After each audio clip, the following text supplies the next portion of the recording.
Marc Marquez telah memperingatkan setelah performa fantastisnya dalam Grand Prix Australia, di mana ia finish kedua, bahwa akhir pekan di Sepang, Malaysia akan berbeda alias lebih sulit. Prediksi The Baby Alien terjadi, ia tampak beberapa kali keluar dari lintasan karena tak bisa menghentikan motor saat pengereman. Marquez mengaku kesulitan dan lebih menderita dibanding di Phillip Island. Saya tidak tahu kenapa, saya merasa motor sangat berat. Anda harus mengerti mengapa saya merasakan inersia ini. Di sirkuit di mana Anda bisa mengalir, seperti Phillip Island, itu kurang terlihat. Tetapi di sini, kami lebih menderita, ujar Spaniard usai FP2. Meskipun Marc Marquez sudah mengatakan pada Kamis, tanggal 20 Oktober tahun 2022, bahwa dirinya tak ingin membahas soal lengannya lagi, faktanya cedera tersebut terkadang masih memengaruhi posisinya di atas RC 213V. Posisi saya mirip dengan yang biasanya, hanya saja karakter motor kami tahun ini lebih buruk untuk gaya berkendara saya. Tetapi itu yang kami pilih karena untuk sekarang opsi tersebut lebih baik, tuturnya. The Baby Alien memanfaatkan kondisi trek yang lebih ideal pada FP1 untuk mencatatkan waktu tercepat ketiga pada sesi yang dipimpin oleh rider Red Bull KTM Factory Racing Brad Binder itu, berjarak 0,144. Saya finish ketiga, waktu kombinasi. Namun itu bukan posisi yang sebenarnya. Sebab saya mengalami kesulitan, saya menempati urutan ketiga karena kami memanfaatkan pengalaman, Marquez mengakui. Di Sepang, walaupun tidak balapan di Sepang sejak 2019, tim memiliki data dari tes pada Februari lalu, di mana Honda tampaknya telah memegang kuncinya, sesuatu yang kemudian jadi ilusi. Motornya sama seperti yang diuji, dengan aerodinamika dan swing arm lain. Motor ini, ketika tidak ada grip, Anda tak bisa berbuat apa-apa, dan itu, berkendara tanpa grip, adalah salah satu kelebihan saya. Tak heran bila RC213V sangat sulit dikendarai oleh pembalap-pembalap Honda lainnya. Sejauh ini, hanya Marquez yang mampu memaksimalkan potensi prototipe MotoGP pabrikan Jepang itu.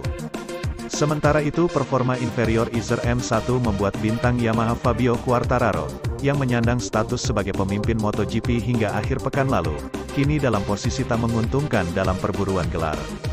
Dengan 2 balapan tersisa musim ini, dan meski secara matematis masih punya peluang besar merebut titel mengingat gap dengan ujung tombak Ducati Francesco Bagnaia hanya 14 poin, El Diablo meyakinkan dirinya tidak memiliki beban. Karenanya, juara dunia MotoGP 2021 ingin menikmati balapan lagi. Hal yang sudah lama tak dirasakannya, usai latihan bebas, FP, Grand Prix Malaysia, Jumat, tanggal 21 Oktober tahun 2022, El Diablo menegaskan ingin memulihkan kembali gaya berkendaranya. Pada sesi sore, FP2, kami mengambil sedikit lebih banyak risiko, tetapi kondisinya sangat sulit, saat kami akhirnya memakai ban slick, itu berjalan dengan baik, ujar Quartararo. Hanya saja, khususnya di lintasan kering, kami harus melihat bagaimana situasi Yamaha, dan saya pikir disitulah akan ada sedikit lebih banyak kesulitan, imbuh rider Prancis itu.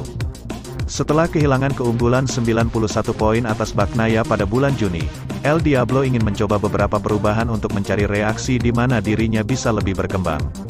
Sebenarnya kami telah merencanakan untuk mencoba sesuatu dalam FP2, sayangnya kami tidak dapat melakukannya pada kondisi seperti ini, hujan, Quartararo menjelaskan. Besok pagi, Sabtu, juga pasti akan menjadi rumit karena semua orang pasti memakai kembali ban soft untuk berusaha lolos langsung ke Q2, kualifikasi kedua, tuturnya lagi. Sekarang Fabio Quartararo ingin memulihkan sensasi, menikmati lagi motornya dan juga kembali ke gaya balapnya yang harus ia diubah karena kurangnya performa Yamaha M1.